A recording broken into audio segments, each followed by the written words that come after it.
Tungkol doon sa bagong batas na pinirmahan ng ating presidente.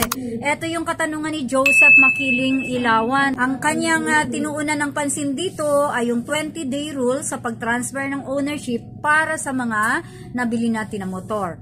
Meron po tayo ngayong bagong batas, Republic Act 12-209, or yung tinatawag po nating Motorcycle Crime Prevention Act. Yung 20-day rule, ganito po yan. Both ang dealer at yung nakabili ng motor ay may responsibility. Si dealer, responsible siya to inform the LTO within 5 working days na naibenta niya na ang motorsiklo.